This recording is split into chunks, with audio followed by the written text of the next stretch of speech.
నమస్తే. ఇన్నాళ్ళు నన్ను సపోర్ట్ చేస్తూ, ఎంకరేజ్ చేస్తూ మీ ప్రేమను నాకు అందిస్తున్న ప్రతి ఒక్కరికి కృతజ్ఞతలు.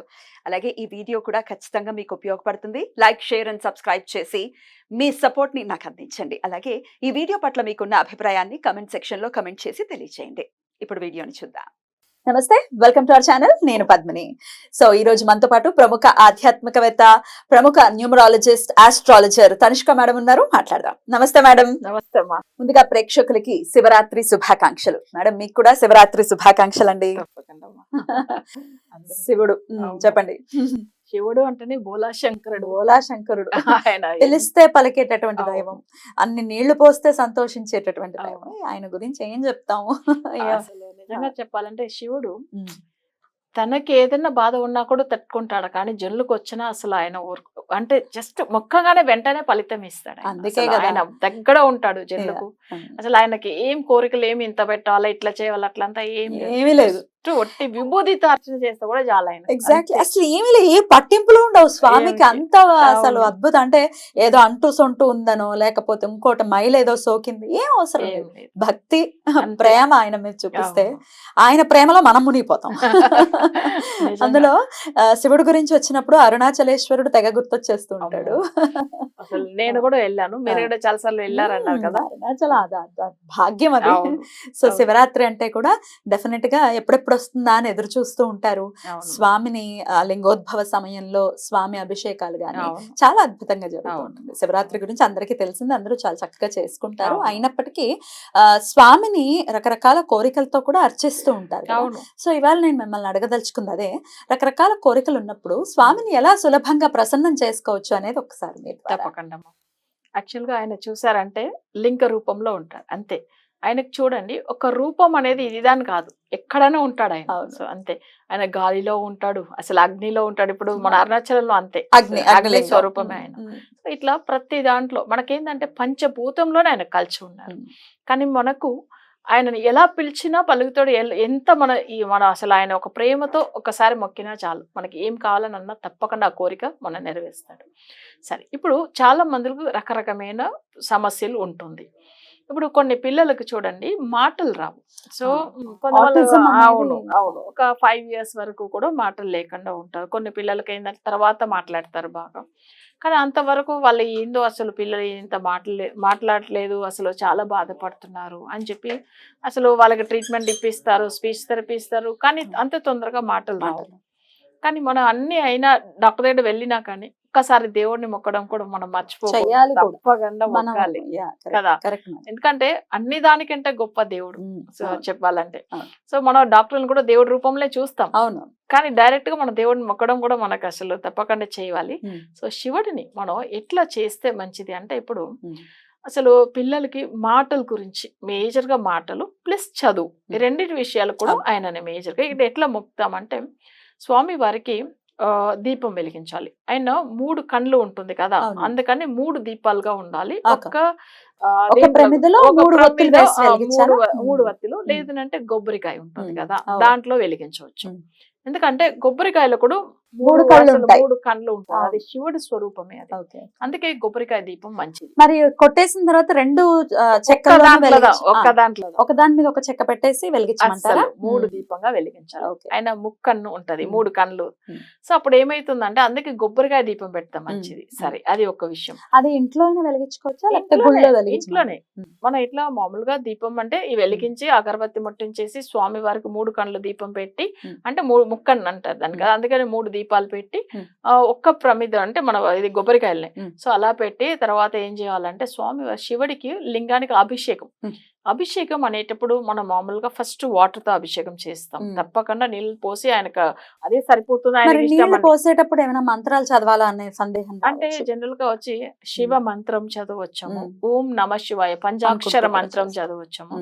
ఎక్కువ మందికి ఏంటంటే మంత్రాలే రాలేదు అంటే కూడా ఆయన పేరు పలికినా చాలు. అదే అందరికీ నమ్మకాలు చమకాలు రాకపోవచ్చు కదండి, అప్పుడు ఓం నమ శివాయ అనుకుంటూ కూడా నీళ్ళు పోయొచ్చు, చాలు.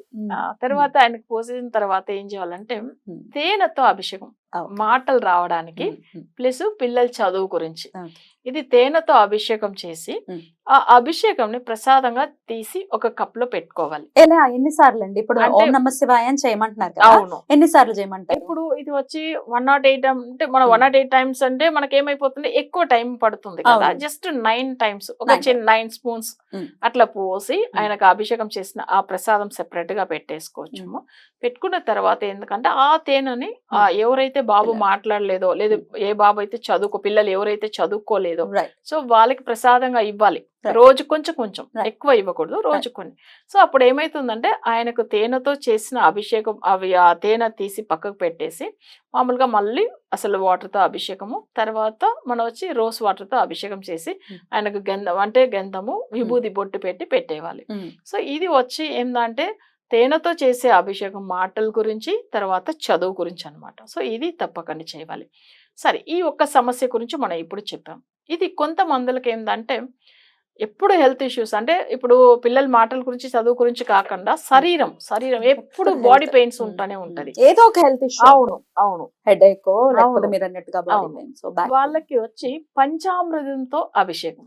ఓకేనా, మనకి ఇప్పుడు ఫ్రూట్స్ అన్ని కలిపి పంచామృతం ఉంటుంది కదా, దాంతో చేసే అంటే ఫ్రూట్స్ తో చేసేదా? ఇప్పుడు పంచామృతం అంటే ఆవు పాలు అది కాదు. ఫ్రూట్స్ అంటే ఏవేవి కలపం? మనకు వచ్చి ఎప్పుడైనా కానీ మామూలుగా ఆయనకు ఇప్పుడు వచ్చి మన కొన్ని ఇప్పుడు పుల్లగా ఉండే ఫ్రూట్స్ అని ఇష్టం, ఆయన ఏదైనా తీసుకుంటాడు కదా. అంటే అరటిపళ్ళు, గ్రేప్స్, తర్వాత యాపిల్, ఆరెంజ్, ఏదైనా ఒక 5 రకాలు మిక్స్ చేసుకొని ఆయనకు ఏంటంటే అభిషేకం చేయాలి. యాక్చువల్ గా మనం ఇదే సేమ్ దీపము కొబ్బరికాయతోనే 3 కళ్ళు ఉన్న దీపమే పెట్టాలి. సో నెక్స్ట్ వచ్చి ఏంటంటే ఆయనకు సేమ్ గణపతి మంత్రం, తప్పకుండా గణపతి పూజ, తర్వాత శివుడికి చేయాలి.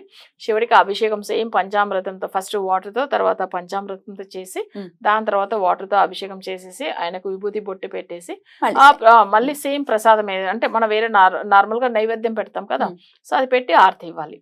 ఇది వచ్చి ఏంటంటే వాళ్ళకి ఎక్కువ మంది హెల్త్ ఇష్యూస్ అంటే ఇప్పుడు శరీరం అంతా చాలా మంది బాడీ పెయిన్స్ ఉంటూనే ఉంటాయి, చెప్తూ ఉంటారు. ఎప్పుడు అండి నాకు అసలు ఏం వర్కే ఉండదు, కానీ నేను ఎందుకు ఇంత సఫర్ అవుతున్నానో అర్థం కాదు అని చెప్తూ ఉన్న వాళ్ళు, హెల్త్ ఇష్యూస్ మేజర్ గా ఉండే వాళ్ళు పంచామృత అభిషేకం చేయవచ్చు. సరే, ఇంకా కొంతమందికి ఏమైతుందంటే ఇప్పుడు అన్ని బాగుంటుంది, ఈ దుష్ట శక్తిలోంచి బయటపడాలి. చాలా అంటే చాలా మంది శత్రువులు ఉన్నారు, బట్ నేనేం చేయాలా స్వామి, నాకు ఎంత బాధల్లో ఉంది, అసలు చుట్టుపక్కల ఉన్న వాళ్ళు మమ్మల్ని ఈర్షగా చూస్తున్నారు, మాకు తెలిసిన వాళ్ళు అంతే. అట్లా అన్నప్పుడు ఏం చేయాలంటే స్వామి వారికి అసలు మనం ఆయనకు వాటర్తో అభిషేకం చేస్తాము, సేమ్ ఇదే దీపం పెడతాము. ఆ విల్వ తలాలు ఉంటుంది కదా, అది విల్వం అంటాం. మీరు విల్వం అంటారా?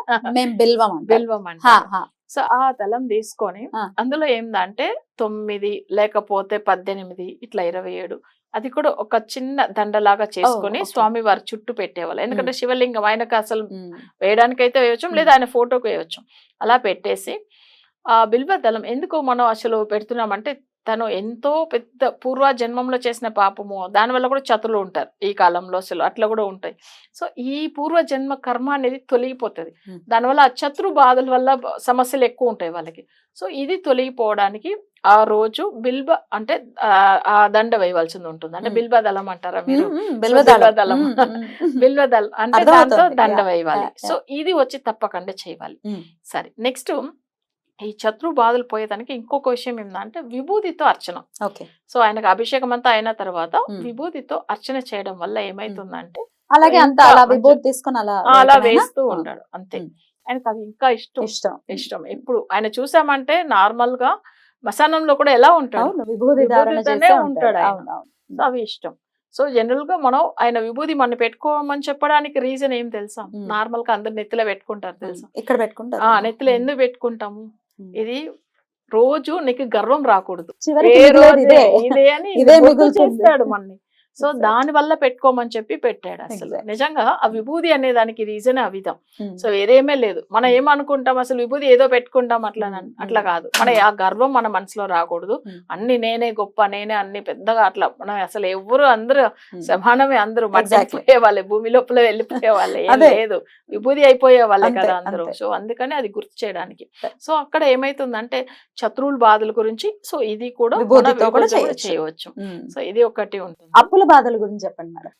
జనరల్ గా అప్పులు అనేటప్పుడు మన ఒక్కరికి ఉన్నాయి, డబ్బున్నడికి ఉంది, డబ్బు లేని వాడికి ఉంది. అవును, వాళ్ళకి తగినట్టుగా పెద్ద అదే ఎంత చెట్టుకి అంత గాలి అన్నట్టు అట్లా ఉంటుంది. నేను కూడా చాలా మంది చూసాను, అయ్యో మేడం బిజినెస్ చేసి అప్పులు అయిపోయాను, ఆ. నా ఫ్రెండ్ సర్కిల్ వాళ్ళకి హెల్ప్ చేసి అప్పులు అయిపోయాను, వడ్డీలు ఎక్కువ తీసేసుకుని అప్పులు అయిపోయాయి. ఒక అప్పు తీర్చుకోవడానికి ఇంకొక అప్పు దానికి వడ్డీలు ఎక్కువ అది వడ్డీలు. వడ్డీలు అవుతుంది నిజం. అసలు ఇంకొకటి వాళ్ళకి ఎంత అవి అసలు ఆ అప్పుల నుంచి బయటపడే మార్గమే లేదా, ఎందుకు మాకు అసలు ఇట్లా చేస్తుండే దేవుడు అని.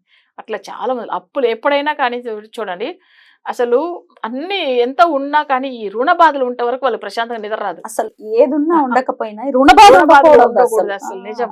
ఏమీ లేకపోయినా పర్వాలేదు అంటారు కానీ ఈ రుణ బాధలు 2 రోజులు పస్తున్న నష్టం ఏమీ లేదు, ఎవరు అడగడు కూడా. అవును కదా, అసలు దరిద్రం అసలు ఈ రుణం అయితే వద్దండి, ఏం చేయాలి మరి. అవును. సో ఎందుకంటే ఒకటి చెప్పాలంటే ఒక సామెత కూడా తమిళ్లో చెప్తూ ఉంటారు, అంటే ఎట్లా రావణాసురుడు రుణ బాధలాగా చచ్చాడని. అంటే ఎందుకంటే అమ్మవారిని తీసుకెళ్లారు సీతాదేవిని కదా, అది తీసుకెళ్ళినప్పుడు అది రుణమే కదా అంతే. ఆ రోజు ఒక్క రోజు కూడా ప్రశాంతంగా నిద్రపోలేంట చూడండి ఆయన. ఎప్పుడు ఏమైతుందో అందరినీ మేల్కొని పెట్టి ఈయన పడుకునేవాడు పాపం. అప్పుడు నిద్ర పడుతుందంటే అది నిద్ర రాదు కదా అసలు.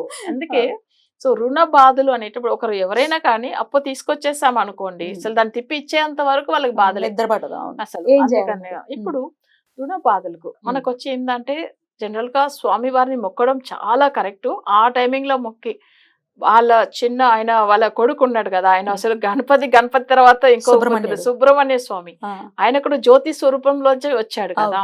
సో అప్పుడు ఏంటంటే ఈ శివరాత్రి రోజే అంటే స్వామివారు వాళ్ళ చిన్న పుత్రుడు, ఆయన మరీ చాలా షార్ప్, అసలు చెప్పాలంటే ఆయన తొందరగా ఫలితం ఇస్తాడు. ఆయన కూడా సుబ్రహ్మణ్య స్వామి అంటే ఇప్పుడు రుణ బాధలకు అధి దేవత అసలు సుబ్రహ్మణ్య స్వామి, అంటే కుజుడికి అట్లా.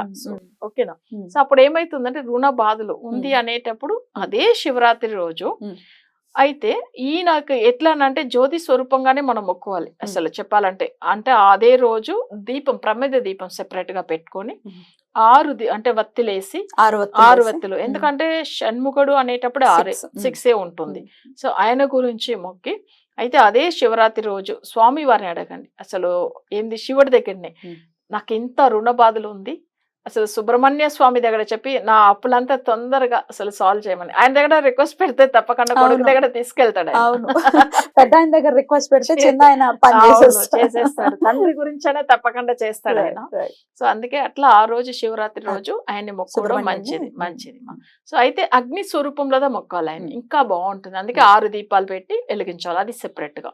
సో ఇప్పుడు ఒక్కొక్కరికి ఒక్కొక్క సమస్య ఉందంటే దానికి తగినట్టుగా పూజలు చేసుకోవచ్చు శివుడి దగ్గర. చేసుకుని ఏదన్నా ఆయనకు పట్టిన ప్రసాదం ఏదన్నా పెట్టి ఆర్తి చేయడం, అసలు తప్పకుండా రోజు పూజ చేస్తున్నామంటే ఏదో ప్రసాదం అయితే పెట్టాలి. ఆ రోజు ఖచ్చితంగా ఉపవాసం చేస్తారు చాలా మంది, శివరాత్రికి చేయని వాళ్ళు అంటూ ఉంటారు. వాటర్ కూడా దాక్కుండా ఉంటారు. ఎంత భక్తిగా ఉంటారంటే నిజంగా చాలా మందిలో ఉంటున్నారు, జాగరణ కూడా చేస్తారు. అవును, అలా ఉండడం అసలు నిజంగా వీళ్ళు. ఎందుకంటే ఈ రోజు నుంచి కొంతమంది అసలు మాట్లాడరు, వాళ్ళు అట్లా కూడా ఉంటారు. మౌనవ్రతం కూడా తీసుకుంటారు కదా, మౌనవ్రతం కూడా ఉంటారు, అట్లాంటి వాళ్ళు కూడా ఉన్నారు. కానీ శివుడికి మొక్కుతే ఎప్పుడు ఎన్ని జన్మంలో చేసిన పాపాలు కూడా తొలగిపోతుంది. ఎందుకంటే మనకొచ్చి పడైతల్ కాతల్ అழிతల్ని 3 ఉంటుంది తమిళ్లో. అంటే మన స్వామి వారు బ్రహ్మ మన సృష్టించాడు. ఓకే, కాతల్ అంటే విష్ణుమూర్తి మనని కాపాడుతాడు. అழிతల్ అంటే తొలగిస్తాడు అనమాట, మీనింగ్ అది సమస్యల నుంచి తొలగిస్తాడు. మన పూర్వ జన్మంలో చేసిన పాపాలు కూడా తొలగించేవాడే, ఈశ్వరుడు. అందుకని అయితే అழிతలు అంటే అందరూ ఏమనుకుంటారంటే కొన్ని మంది మీనింగ్ అర్థం కాకుండా ఏదో చెడు చేస్తాడు అనుకుంటారు. అలా కాదు, శివుడు చెడు చేస్తే ఇంకా మనం బతికేది చెడుని అసలు లేకుండా చేస్తాడు, అది మీనింగ్. అది కొంతమంది తెలియదు కదా. సో అట్లా కూడా అనుకునే వాళ్ళు ఉంటారు. అందుకే తమిళ్లో అవి సామెత ఉంది. అసలు మనం నిజంగానే ఈ 3 దేవతామూర్తుల్ని అసలు మొక్కేటప్పుడు మనకి పాపం పోతేనే కదా మిగతా ఫలితాలు వస్తాయి. ఎగ్జాక్ట్లీ, అప్పుడు శివుని మొక్కే కావాలి కదా. స్వామి వారు విష్ణుమూర్తి కూడా ఎక్కడైనా కానీ ఇప్పుడు రావణాసురుడు వధం అయిన తర్వాత కూడా లింగ రూపంలో పెట్టిన రాముడు కూడా మొక్తాడు. రామేశ్వరంలో లింగాన్ని ప్రతిష్ఠించాడు. అవును, బ్రహ్మహత్య పాతకం నుంచి బయటపడడానికి. ఎందుకంటే ప్రతి ఒక్క దేవుడే అయినా కానీ ఆయన ఒక మాట అంటాడు, నేను దేవుడు అయినా కానీ. ఎందుకంటే ఆ పాపం ఒకరి ప్రాణం అంటే మన ప్రాణాన్ని చేస్తే తప్పకుండా ఆ దోషం నుంచి బయటపడాలి, శివుని మొక్కే కావాలి. బట్ అప్పుడు అందరూ చంపాలా అట్లానే ఉద్దేశం కాదు, బట్ వాళ్ళకి ఆ వధం చేయాలా దానికి అనుకోకుండా కొన్ని జరిగినాయి. సో అనుకోకుండా జరిగిన విషయాలు ఆ పాపల నుంచి బయటపడాలంటే ఒక శివుడు తప్పించి వేరే వాళ్ళు లేదు Right. అనేది Right. సో ఆయన కూడా మనకు చూపించి చేసి మరీ చూపించాడు రాముడు.